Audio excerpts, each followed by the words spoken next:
Welcome to Gardener's Growplace, with tips to help you be more successful in your house, yard, and garden.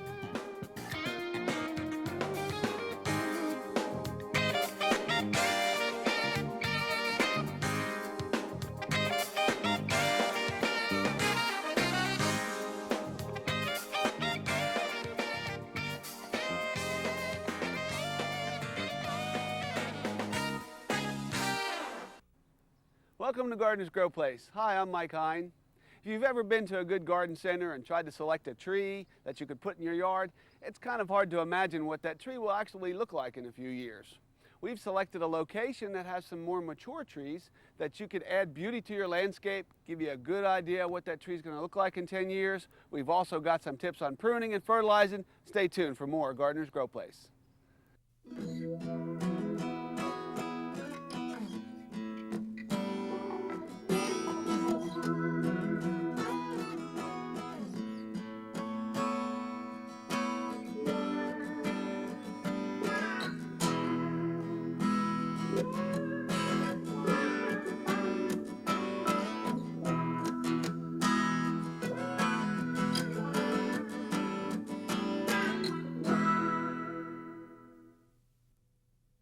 Enjoy beautiful fall color and plenty of shade every summer with the huge shipment of shade trees now in stock at Evergreen Home and Garden Showplace. Choose from high-quality maples, flowering pears, clump birches, sweet gums, weeping willows, pin oaks, and many more. These 6 to 8 foot shade trees are guaranteed to grow, starting at just $29.99. Get Evergreen's extended 18-month warranty free with your purchase of root stimulator and planting mix to get your tree started right. Evergreen Home and Garden Showplace now in 4 locations: Kingsport, Colonial Heights, Bristol, and on the web at egardenplace.com.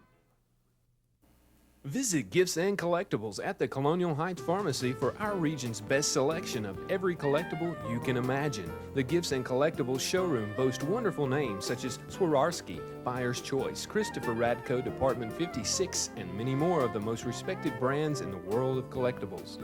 Come by and fill your world with the gifts you love, or present the ones you love with art, beauty, and elegance from Gifts and Collectibles in Colonial Heights.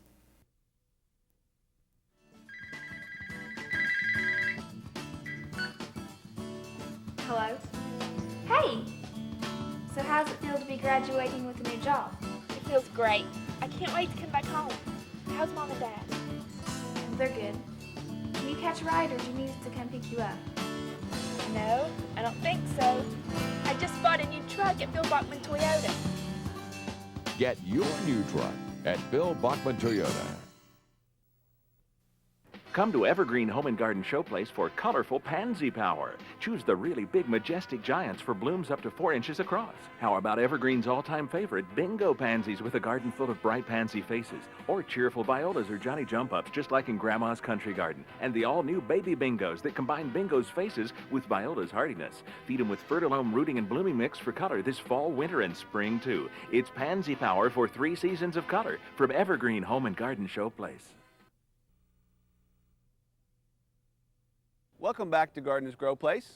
We're talking about fall trees. I'm standing beside a beautiful southern magnolia. These trees have been around a long time. If you live in the South, this is an excellent shade tree. They'll get about 60 feet tall, maybe 40 foot across, so plan on plenty of room in your yard. But the advantage is they're evergreen, so they'll even give you some shade on those warm February days or the late fall after all the other trees have lost their leaves. You can still set your patio furniture up and get some shade. Things that I like about this tree: it has beautiful upright branching. They're very stiff, so you have that typical Christmas tree shape, only much larger. The shiny green foliage and the gorgeous white blooms that you'll have in the summer will also carry over into the fall. Let's look at some of the characteristics of the seed pods. You can see the beautiful red seed pod. Now, what we had this summer was a large white blossom, and they'll bloom a long time through the summer as long as it's warm. After the petals fall off, the bees do their work and pollinate it, you'll have this beautiful seed pod. A lot of people like to use these for Christmas decorations. If you pick them when they're still tight, they'll stay together for your holiday decorations. What'll happen when this matures, it'll open up and lots of small red seeds will drop to the ground and they'll start the next generation of trees. You can see the beautiful dark green, shiny, glossy, fuzzy-backed tree. That's a good indication that it's a healthy tree. If it's thick and leathery, The darker brown on the backside of the leaves is desirable for some contrast. The newer varieties like Edith Bogue is excellent brown backed. Bracken's Brown Beauty is an excellent brown back variety also. One thing to consider when you're planting a southern magnolia is make sure you mulch around the base of the tree. They can get cankers and we want to discourage that. When you do apply the mulch, don't put it right up against the base of the tree because you want that root flare to show. But you want to make sure you put enough mulch around there so it's comfortable diameter that you can mow around, because you don't want to get up against a tree and hit it with a weed eater or a lawnmower. That'll get a scar started and then you might get the bacterial diseases going, and that's a canker. If you do have a tree with a sunken wet spot on the base of the tree, it could be a canker. You might want to discuss it with a local garden center. I'm going to go ahead and mulch this tree while we're here. And while I'm doing that, it's a good idea to consider mulching all your trees for a lot of the same reasons. It also adds beauty and it'll protect that trunk and keep the soil cool around the base of the tree. Now, I've selected pine bark mulch, and you want to maintain about a good 3 inches of this and come out just as far as you like. Spread it out a little bit, but remember, don't put it right up against the trunk of the tree. Too much of a good thing is bad also, so keep it around that 3 inch. If you like to use pine needles, maybe 4 inches. While we're still at the magnolia tree, I noticed there's been some damage. When you have low-hanging branches that can be torn off or hit by cars or kids climb in your trees, or if it's pruned improperly, it'll have a tendency to split, and the split peels the bark way back into the tree. You can see how far back it's actually cut from this wound that's been trimmed off. We want to prevent that, so let me show you the proper way to do that. I think we're going to need to take the whole branch off since this one is so badly damaged. Best way to do it is to mark your cuts first. We're going to have to make 3 cuts to do it right. First, we're going to make a cut on the bottom half of the branch. That'll be our first cut. And that's to prevent the bark from ripping. Our second cut will be above the branch, out past that first cut, so that when I make the cut cleanly through, if it does rip the bark, it'll stop at this second cut, at this first cut. And the third cut will be a cleanup cut. We're going to make it right here at the branch collar. Now you can see the difference in the bark, and there's quite a bit of difference between this part of the bark and this part of the bark. If you were to look at your hand, it would be the same line that would be, say, on your thumb right here. We're going to cut just out past that line. We don't want to get into this collar, even though it's going to leave a bump, a raised place. As the tree grows and gets bigger, the bark will expand and grow over that, and it'll make a nice smooth trunk. If you cut too close to that, you'll introduce a lot more diseases. The way a tree grows is in rings, and it'll reinforce these collars with ring upon ring and layer upon layer like an onion. And that'll eventually grow over. But if you cut through those rings, it opens up a great place for disease and insects to get in and really damage way down and maybe even kill your tree later. So let's go ahead and make that first cut. This first cut, the up underneath cut, we want to go about halfway through. I'm using a special saw that cuts when you pull. It's got specially cut blades. This is actually a hand bow saw designed just so that when you make your cut and you pull, it pulls the bark chips. It's especially large kerf because usually you're going to be trimming live trees. Now I've started the second cut. When I'm talking about live trees, that means the wood is green or it has a lot of moisture in it. If you were to use a homeowner's wood handsaw, you could probably get through it eventually, but it would get all gummed up. It wouldn't be taking big enough chips. It wouldn't be making a big enough kerf. Now you can see as I'm cutting, see how it's starting to open up a little bit more? The weight of the branch is pulling against it. So without that first cut, it might actually pull the bark as this comes down. It's twisting on me a bit. And you can see how it tears it right there? If I was unable to finish that cut quick enough, it would actually pull this bark all the way down and maybe all the way to the trunk. We'll discard that big piece there. Now that I've got the weight of the branch off, we can go ahead and make a clean cut.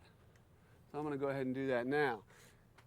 Got to make sure when you're making that cut, it's not as critical as you might think. We just have to be outside of that branch collar. Let me saw on a bit. It's better to leave a stub, like I was saying, than to cut it too close.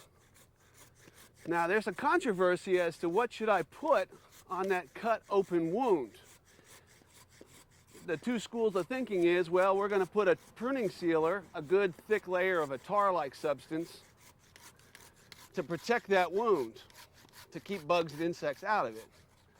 The other school of thinking, which is the way I normally recommend, don't put anything on it. Let the tree heal by itself. Mother Nature's pretty good at that. Now there again, you may want to get a little bit of an upcut here on the bottom, just through the bark enough so that as that pulls away, it doesn't rip. And we'll finish the cut. Okay, you can see the exposed wound. Now if I was to put pruning sealer on this, I could actually seal in the disease because there's nothing sterile about being outside, and especially your pruning saw. If you were to cut into diseased wood, you would be spreading it to fresh, healthy wood. So let this dry up. When you make your cut, make sure that it's not flat this way, but more up and down so that when rain or moisture does get on it, it dries off quickly and that'll give the tree a chance to heal. There's several varieties of birch trees that are available at your good local garden centers. This is a small grove of river birch. Excellent planting.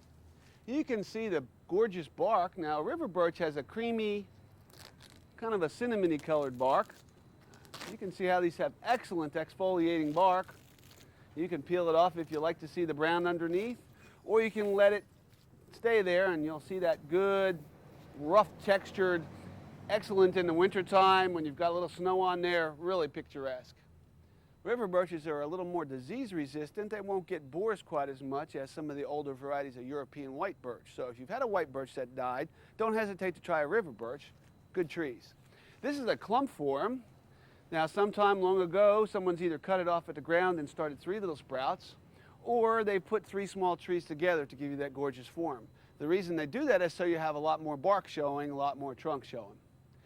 River birches will get 35, 40 feet tall, 20, 25 feet wide, dark green, leathery leaves, more insect resistant. One tip about river birches that you'll need to know is sometimes they can get aphids. So if you see the leaves with black sooty stuff on them and they start to curl up, it's an indication that you've got some aphids.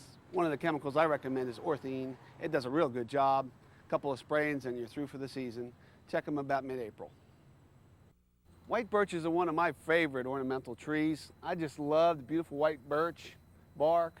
These little knobs will get kind of black triangles as they get larger. I'm going to guess this is a Giacometti. I believe it's a hybrid variety. A little bit wider bark, a little bit more disease resistant. It has leathery green leaves. Indians used to dig these. This is the ones they use for the dugout canoes. So when you talk about Indians making their own canoes, they use white birches. This one's probably 5 or 10 years old, even as small as it is.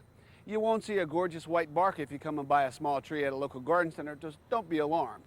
One thing to consider when you have white birch is make sure you get a hybrid variety that's more borer disease resistant.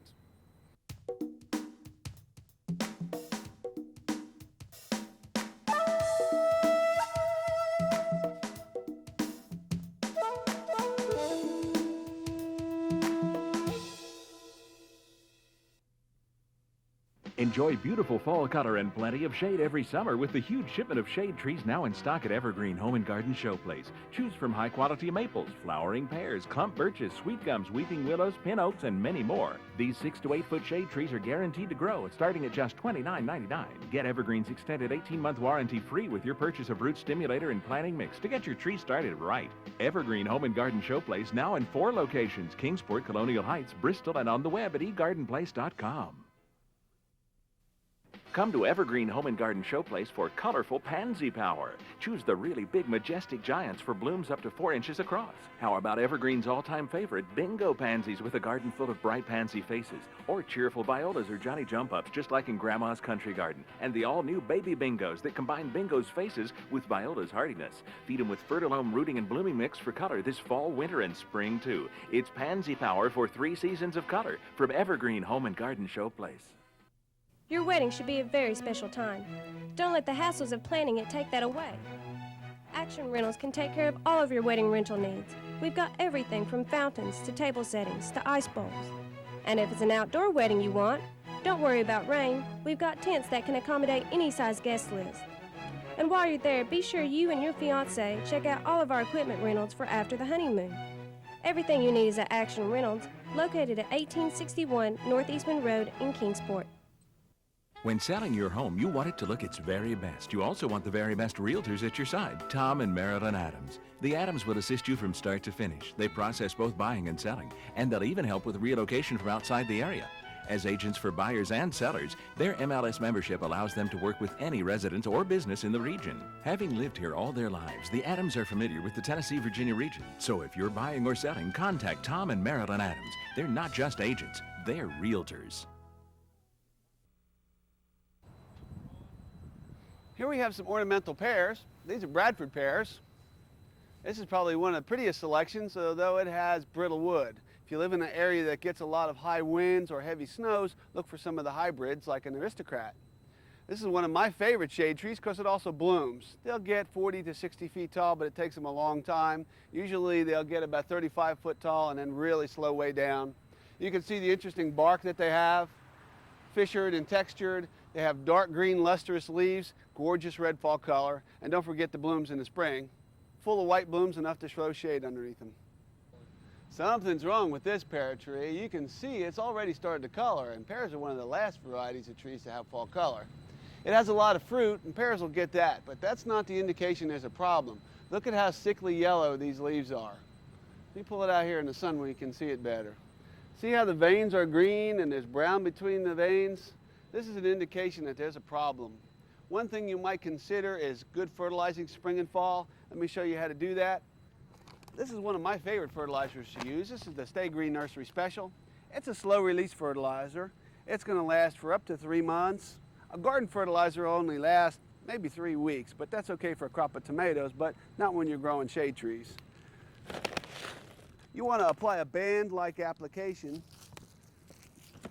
about 1 cup for every 25 square foot of surface area. So what you would want to do, we're going to put a donut-shaped band at the edge of the branches. Now you'll notice I'm not putting it up against the base of the tree. Most of the feeder roots are out at the edge of the branches or maybe even further out. Some people will just take an extra lap around the tree when they're fertilizing their lawn in the spring, but this is a much better fertilizer for trees, and it's very slow release, so it's not going to burn.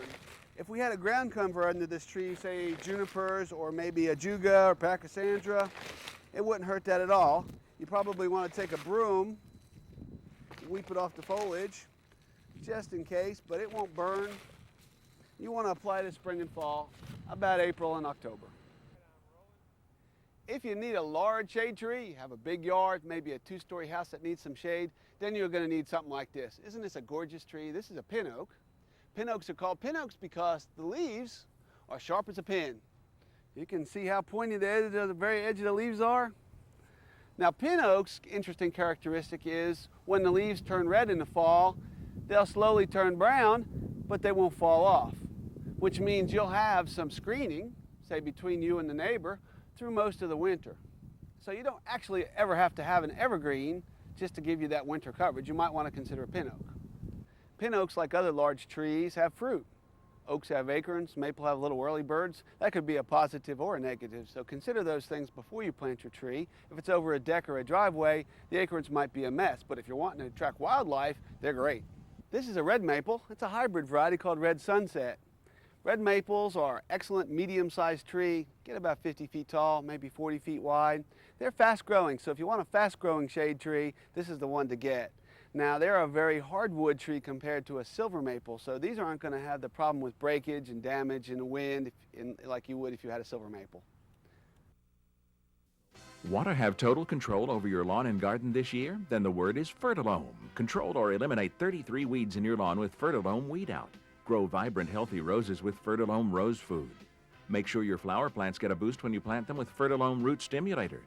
Keep them growing and blooming all season long with Fertilome Blooming and Rooting Soluble Plant Food. And get rid of all sorts of pesky insects with Fertilome Bug Blaster. Fertilome. Take control of your yard and garden and take it easy. Visit Gifts and Collectibles at the Colonial Heights Pharmacy for our region's best selection of every collectible you can imagine. The Gifts and Collectibles showroom boasts wonderful names such as Swarovski, Buyer's Choice, Christopher Radko, Department 56, and many more of the most respected brands in the world of collectibles. Come by and fill your world with the gifts you love or present the ones you love with art, beauty, and elegance from Gifts and Collectibles in Colonial Heights. Enjoy beautiful fall color and plenty of shade every summer with the huge shipment of shade trees now in stock at Evergreen Home and Garden Showplace. Choose from high-quality maples, flowering pears, clump birches, sweet gums, weeping willows, pin oaks, and many more. These 6 to 8 foot shade trees are guaranteed to grow, starting at just $29.99. Get Evergreen's extended 18-month warranty free with your purchase of root stimulator and planting mix to get your tree started right. Evergreen Home and Garden Showplace now in 4 locations: Kingsport, Colonial Heights, Bristol, and on the web at egardenplace.com. Your wedding should be a very special time. Don't let the hassles of planning it take that away. Action Rentals can take care of all of your wedding rental needs. We've got everything from fountains to table settings to ice bowls. And if it's an outdoor wedding you want, don't worry about rain. We've got tents that can accommodate any size guest list. And while you're there, be sure you and your fiancé check out all of our equipment rentals for after the honeymoon. Everything you need is at Action Reynolds, located at 1861 North Eastman Road in Kingsport. When selling your home, you want it to look its very best. You also want the very best realtors at your side, Tom and Marilyn Adams. The Adams will assist you from start to finish. They process both buying and selling, and they'll even help with relocation from outside the area. As agents for buyers and sellers, their MLS membership allows them to work with any resident or business in the region. Having lived here all their lives, the Adams are familiar with the Tennessee-Virginia region. So if you're buying or selling, contact Tom and Marilyn Adams. They're not just agents, they're realtors. Come to Evergreen Home and Garden Showplace for colorful pansy power. Choose the really big, majestic giants for blooms up to 4 inches across. How about Evergreen's all-time favorite, bingo pansies with a garden full of bright pansy faces? Or cheerful violas or Johnny jump-ups, just like in Grandma's country garden. And the all-new baby bingos that combine bingo's faces with viola's hardiness. Feed them with Fertilome rooting and blooming mix for color this fall, winter, and spring, too. It's pansy power for 3 seasons of color from Evergreen Home and Garden Showplace. I've showed you some larger trees so you can get an idea just how pretty they'll look in 10 or 12 years. But the reality of a large tree moved to your yard may be too expensive to even consider. Most homeowners are going to have to start with something a lot smaller. Let me give you some of my tips and tricks and things to look for when you're purchasing a tree at a local garden center. Lots of the trees that you'll find in a local garden center are going to either be in containers or perhaps they're going to be balled and burlapped. Balled and burlapped simply means it's been dug out of the ground. The dirt shaped somewhat like a ball and wrapped in burlap. Now it may be a wire cage around it or maybe string or twine, but the important thing to denote the difference is when you buy a balled and burlap tree, when those burlap sacks are put around that tree, what you don't see is all the roots that got removed when they dug the burlap, when they dug the soil. And normally 80% of a tree's root system is removed when you dig a tree out of the ground. Now there's some different nursery techniques that they can do, dig them every year to compact the root system so you get a real good tree. But the reality of a container tree is all the roots right here. This tree right here, every root it's gonna have, when you take it home and put it in the ground, you've got them all, every single one of them. So consequently, a container tree, if it's planted properly, will grow and take off a lot quicker than a ball and burlap tree. Cost-wise, it's more expensive to grow container trees, so you may find a better deal in a balled and burlap tree. But remember, a balled and burlap tree may take an entire year to recover from digging. This is a Bradford pear. Some of the things you need to look at when you're picking out a tree in a nursery is how straight and how clean the trunk is. You want to make sure that there's no scars, because when these trees are handled and taken off the trucks, they can get scar damage, and that could be a place where insects or disease can get in. You want to make sure that the tree doesn't have any major crooks. A little waviness will be okay, because as that tree grows, it'll have a tendency to round out the curves and things. You'll want to make sure when you pick a tree that it doesn't have any broken branches. So you look up into the canopy of the tree. You want to make sure that it's been pruned properly, that it has a good, strong central leader. Central leader is that part of the tree that grows straight up. If you don't look at that, if you don't make sure you have a good leader, you may have a tree that winds up with a real bad fork, and then you'll get some wind damage, especially in the pear trees. They can be prone to breakage. One of the things that you want to look at when you look at a tree in a nursery is it planted correctly in a pot? Has it just been stuck in the ground and sold to you 2 days after it was potted? Does it have a good firm root system? Is it firmly attached to the soil? Those are important things, because that tells you that this tree has been grown in a nursery by somebody who knew what they were doing. And if it's grown properly, if the roots are good, the rest of the tree is going to follow along with it. A good nursery grower, the first thing they'll do is pull a tree out of the pot. They want to look at the roots. Real important to check those roots. When you're looking at the tree, look and see how pretty and green the leaves are. Is it good and healthy? Has it been fertilized and taken care of? When you take it home, are you going to get a tree that really takes off and grows for you? Or are you going to buy a budget tree that's been starved of nutrients, it's been overwatered all summer in a nursery, and you wind up with a tree that just doesn't grow off properly, or it's more prone to disease? The thicker the leaves, the more disease resistant, just like people. Take care of yourself and you'll be a lot healthier. Lots of the fancier trees are going to be grafted. Let me show you what a graft looks like. This is a different kind of tree, rootstock that's usually fast growing, and you can see where the stub has been cut off from the rootstock, and then they've grafted this bit of weeping cherry on top, weeping cherry. Now, what I wanted to indicate was this is okay. When you graft a tree, a fancy cultivar, it's actually a clone, so all of the top parts are identical. They use a seedling rootstock that may or may not be a pretty desirable tree, but when they graft, you'll wind up with a little bump. You want to plant it a couple inches above ground level when you plant a tree. It's important to do that because sometimes this top part can jump over the rootstock and start growing down the ground. Real important with fruit trees. The final tree I want to talk about is a sweet gum. It's got a big fancy Latin name, but just remember that it's in the gum tree family. You can see it has gorgeous star-shaped leaves, and this will get fire engine red in the fall. These are going to be full-size shade trees, but you don't have to start out with a big tree to wind up with a gorgeous tree in your yard. Even a small tree that has good form when it's young will wind up a large, beautiful, mature shade tree, maybe not in your lifetime, but for your children. This tree is pretty good and straight. I want to show you the root systems on it.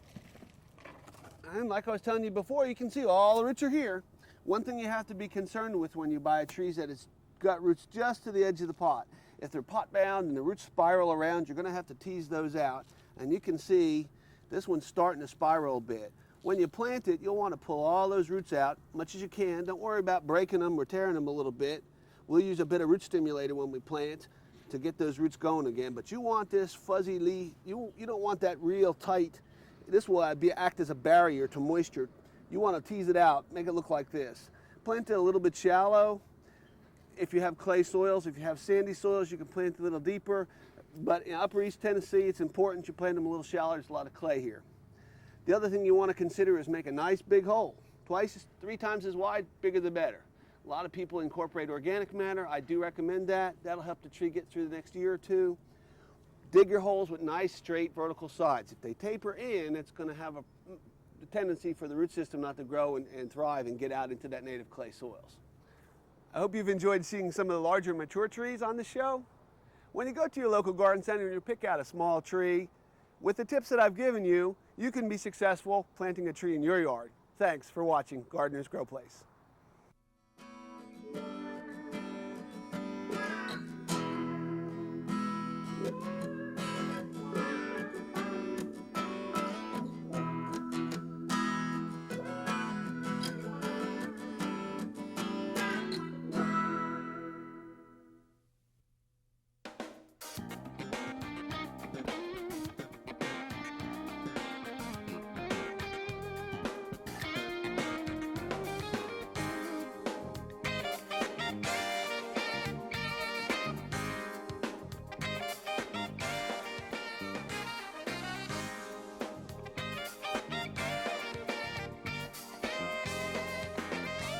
Gardener's Growplace is a Harris Television production.